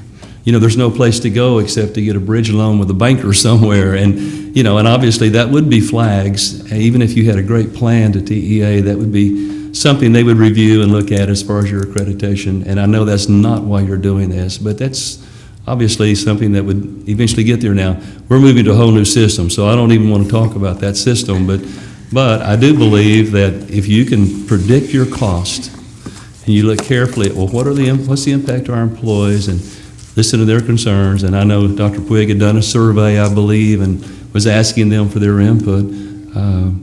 But the idea is, if you could control that piece that caught you this year, you went from, you know, a fund balance that was, you know, the trend on it was stable. Whoa. And you think, well, wait, we can't do that next year. You know, you really can't. Yeah.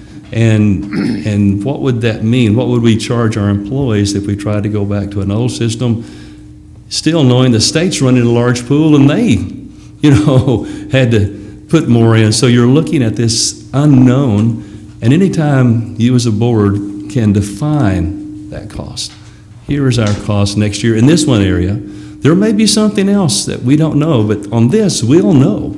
We can put it in the budget and we can plan on it. That's our cost. And the employees will know the same.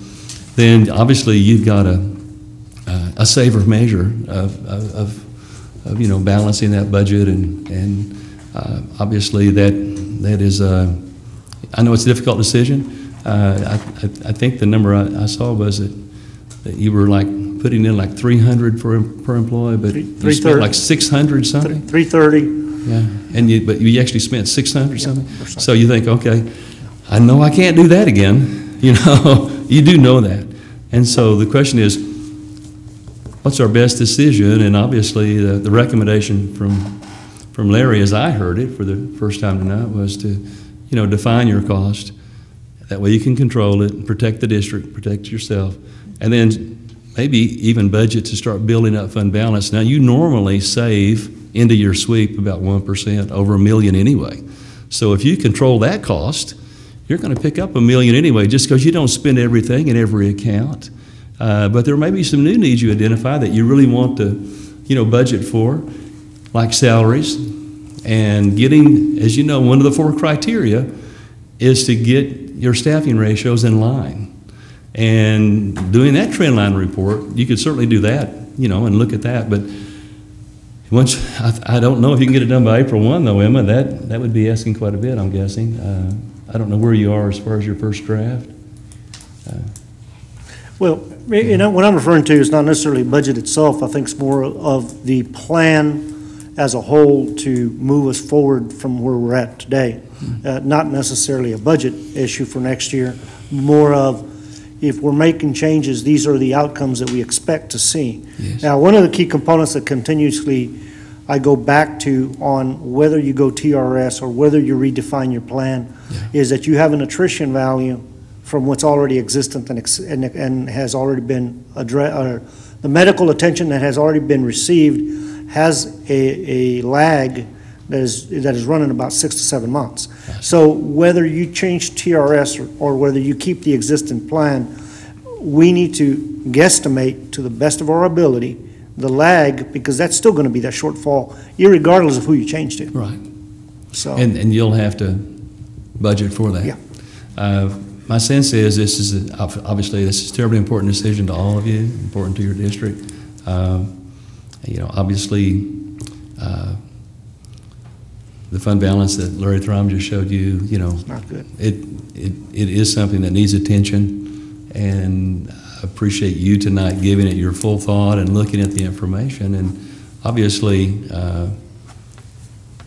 if you can define your healthcare cost, and then obviously take your time and energy for not just the superintendent and a business office, but everyone else, to focus on instruction, improving instruction, recruiting and keeping the best teachers, you know, doing the things that schools do.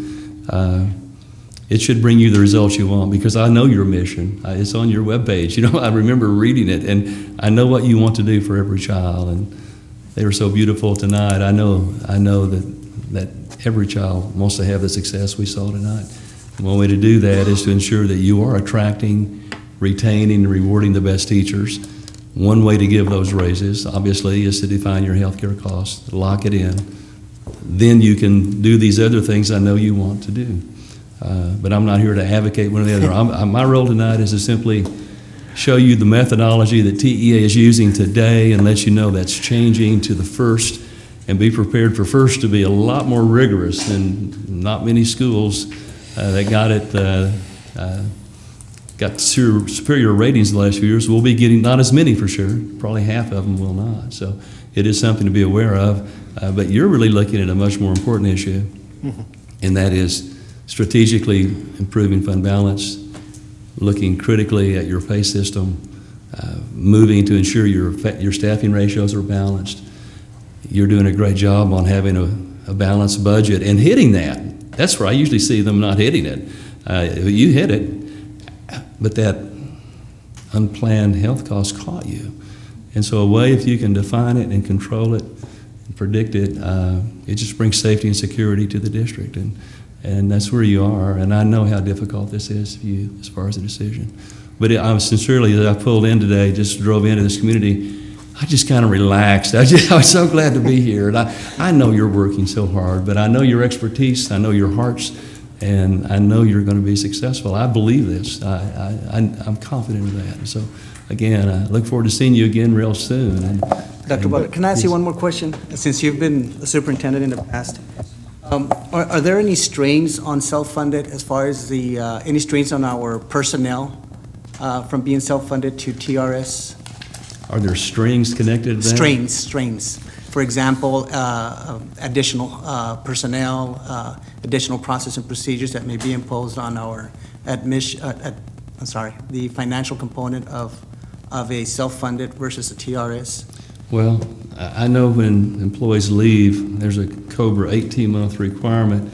I may need to get Larry up here. Larry, you want to hit this? But the good news is the TRS actually does that. They do the administration, you know, where the district staff don't need to do that. Right. I don't believe there are, do you know any strings, Larry?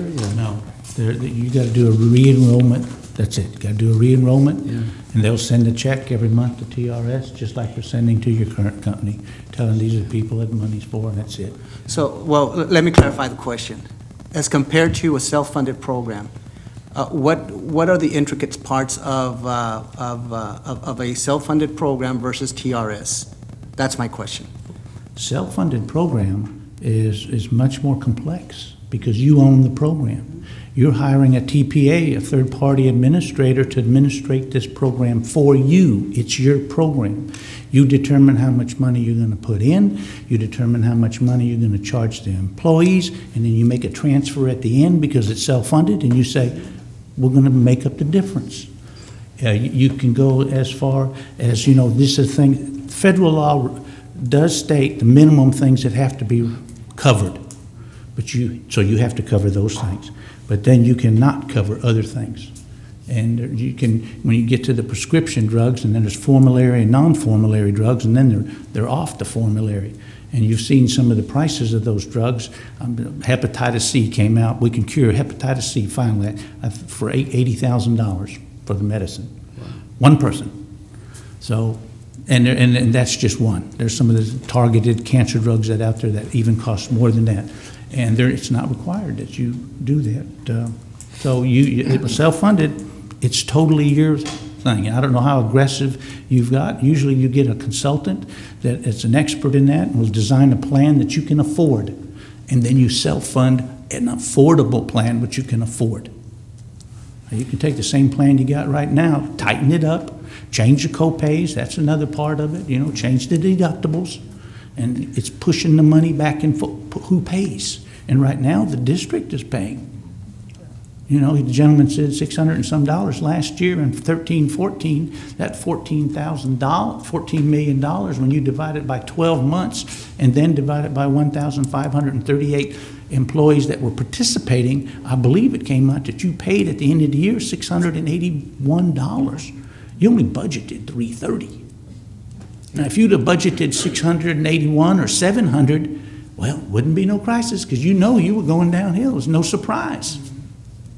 But you didn't do that. And I will say another thing, it may germane or not, there's not another school district in the state that came close to spending $681. I looked at them. You know, 40% of them spend $225 a month. That's the state minimum. And almost 40% of the school districts, that's all they do, and the employees pay the rest. So when you get up to the 330, you're at about the 50% mark. Half the school districts pay more and half pay less. But there isn't any of them that's close to you at the $680 mark. So I hope that answered your question. Yeah, thank you. So it is safe to say, I know that your recommendation is to your list, but it is safe to say that if we go back to the self-funding plan, and if we manage it, you know, correctly, we'll be fine. I can't say. You're self-funded. The risk's all yours. You're not in the insurance business. I dare say I don't know which one of you on there are insurance experts. I'm not. I belonged to school districts when I was CFO, El Campo, Victoria, Kingsville, Lubbock, that were self-funded. But in the past, the district was doing well. They were doing fine with the self-plan. Takes a lot of discipline. When insurance costs go up, hospital costs go up, you've got to, somebody's going to pay. Either you pay and you don't give raises. It's kind of, we used to offer the employees, what do you want to do? You want a raise, or do you want us to raise our contribution to insurance? Okay. All right. Thank you.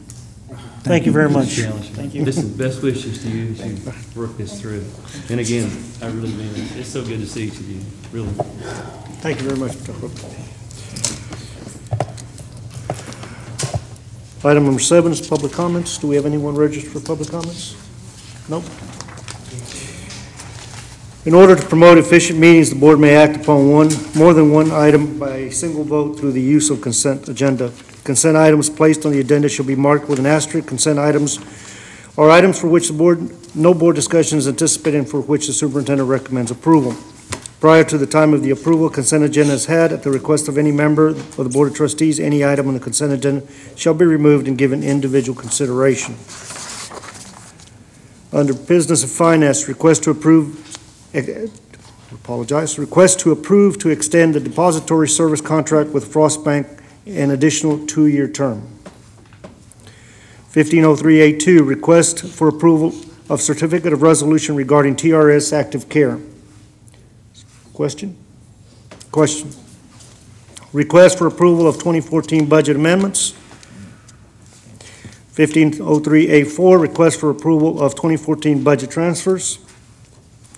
Under Administration, 1503A5, request for approval of Elections Administrator. 1503A6, request for approval of Connie Delgadillo as early vote presiding judge for May 9th, 2015 trustee election. Question. 1503A7, request for approval of joint elections between the San Benito Consolidated Independent School District and the City of San Benito. 1503A8, request for approval of board minutes. I'll ask for a motion for approval for all items not in question. There's a motion by Angel Mendez. There is a second by Mr. Leal. All those in favor state by saying aye. Aye. Those against? Motion passes. First item on question is 1503A2, request for approval of certificate of resolution regarding TRS active care. I have a comment. Following those two presentations that we had, it's obvious that a lot of us still have a lot of questions. And I personally just don't feel comfortable in, seeking approval for this particular item, I think, until we get further clarification. So I'd like to make a motion to table this item. Ms. Gonzalez, would you like to state, because I know that I've addressed the issue that we need to have a workshop, and we do have a deadline and a timeline of if we do go to TRS, it has to be done by April 1st. And if you permit me, before we accept your motion, I have a question for Mr. Torres. Mr. Torres, the TRS resolution and all the documentation is ready and available to move forward if the board decided to do that? Yes, it's already been provided to the superintendent's office. Okay. Could I ask you to amend your motion to postpone the item for a workshop? And I know that my schedule will permit the 25th Tuesday. I know next week the school district's on spring break. This is a very important matter.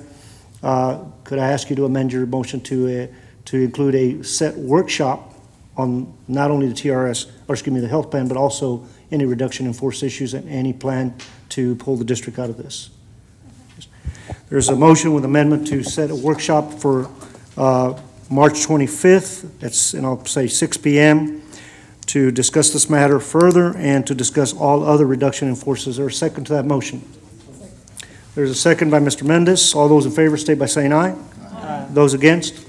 Motion passes. Next item in question is 1503A5, request for approval of elections administrator to be decided by Cameron County for May 9th trustees election. Can I kind of have a question inclusive of all three. Can I do that? Yes. Good evening, Mr. President, trustees. Hi.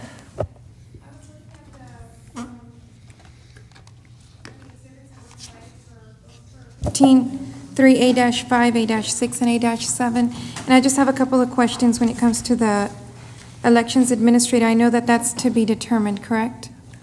The elections administrator? Mm-hmm. Correct. It is currently to be determined. I submitted my resignation last week. The County Elections Commission accepted that. They'll be meeting Tuesday of next week on the 17th at noon at the Dancy Building in Brownsville to appoint an interim. That interim will serve ideally through the May 9th elections and any resulting runoffs for our city elections, and then they will be advertising for the position permanently.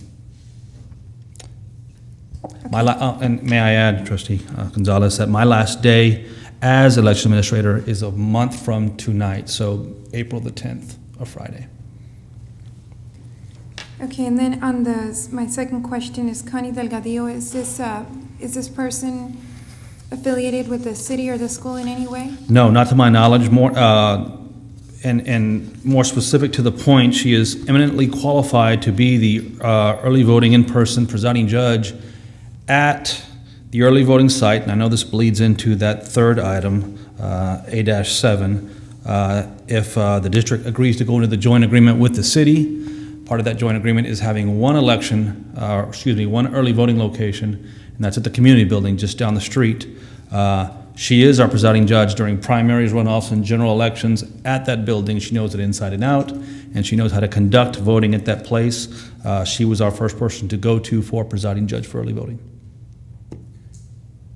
And you kind of alluded to, you alluded to the early voting site, and I looked at the exhibit. So the early voting site is going to be the community building, and that's going to be shared with the city and the school, correct? If it's you, the approved. board, approves the joint election agreement. Okay. And assuming that if it's approved, Yes. then the election day voting sites jointly with the school and the city would be the community building and the fire station, only 2 locations? Those would be the only 2 locations that the city agreed to share with the district. Obviously, the district has 7 locations for election day. Those 2, plus I believe Fred Booth, Los Indios, Rangerville, La Paloma, and La Encantada. Okay, so then my question with regards to the other 5 sites, are they still going to be functioning? Or? Absolutely. The district will have Okay. election day sites there. It's just that the cost will be incurred wholly For the by the district. district since the city won't be sharing personnel or costs. Okay. I just wanted to make sure because we have a lot of voters in the outskirts. Yes, ma'am. Absolutely. No, the intention is to have still 7 election day sites for the district voting. I do have a follow-up question on Ms. Delgadillo. You Yes, said Mr. that she was qualified to do so because she's been a presiding judge there before. Do we have other choices, or, I mean, is there an opportunity for to evaluate other judges? If I'm not mistaken, I know Trustee Medrano had asked that last meeting, that the district is welcome to submit names. What we do, though, is we go with our folks that are familiar with the area, familiar with not only the area or the region, but the location. She's been a presiding judge in multiple elections, at least in my tenure of 2 years, and even preceding me. But indeed, the district is free to send a list of workers, more than likely, if they're experienced workers, and that's always key. We will train our workers, be it early voting or election day workers, before these voting dates. But the more experience, the better. Mr. Woods, would you submit a copy of who worked for us and all the workers that work for the election, please? Mr. Padilla, my only concern with that, and I know that that comment was made at the last meeting, as Mr. Davis made reference to. My only concern with that is the fact that if we're going this route to do it jointly with the city and the school, I think the intent is for it to have neutrality versus, it being biased in one way or the other. So I know that that was a comment that was made. I just don't personally feel comfortable with that. I do know in recommending someone other than who was already on the joint election agreement that was put forth by our office. The city didn't put forth Ms. Delgadillo. Our office put forth Ms. Delgadillo because of her familiarity with this area and with running early voting. Obviously, the city agreed to it. The district wants to change it. Obviously, I'll have to bring it back to the city for agreement as well. So it's a matter of kicking the can back and forth between the entities. And if that's what the district wants to do, we'll follow. Yeah, that's fine. Well, any other questions? No. So, when it comes to that, can we just make a motion for all 3? All 3? Yes. You go ahead. Okay. Then I'd like to go ahead and make a motion, since all questions have been answered, to approve items 1503A-5, 1503A-6, and 1503A-7. There's a motion by Ms. Gonzalez. There is a second by Mr. Medrano. All those in favor state by saying aye. Aye. Those against, motion passes. Thank you, Mr. Thank President, you. trustees. Next item on the agenda is item number 9, closed meeting discussion under the authority of Texas 551071 for the purpose of private consultation with the board's attorney on any subject or matters authorized by law. Consultation with the attorney, consultation with Walsh, Anderson, Gallegos, Green, and Trevino regarding pending or threatened litigation matters and status of lawsuits. A, discussion on consideration regarding civil action number 114-0015, John Espinosa, Omar Garza, Antonio Naranjo, Roel Olivares, and Alberto Reyes versus the San Luis Consolidated School District and U.S. District Court for the Southern District of Texas, Brownsville Division. B, discussion and consideration regarding civil action number 114-CV79, Rebecca Reyes versus San Luis Consolidated School District, Jose Naflati Jr. and Antonio Limon, U.S. District Court of Texas, Brownsville Division, and 551074 for for the purpose of appointment, employment, evaluation, reassignment, duties, discipline, dismissal of public officer or employee, to hear complaints, charges against the public officer, A, personnel matters, B, employment and resignation and retirements. We go into executive session at 8:55.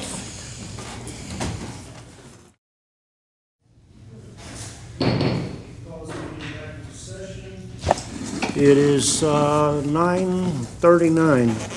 There is no action to be taken on the subsequent closed session items, so I'll ask for a motion for adjournment. So move.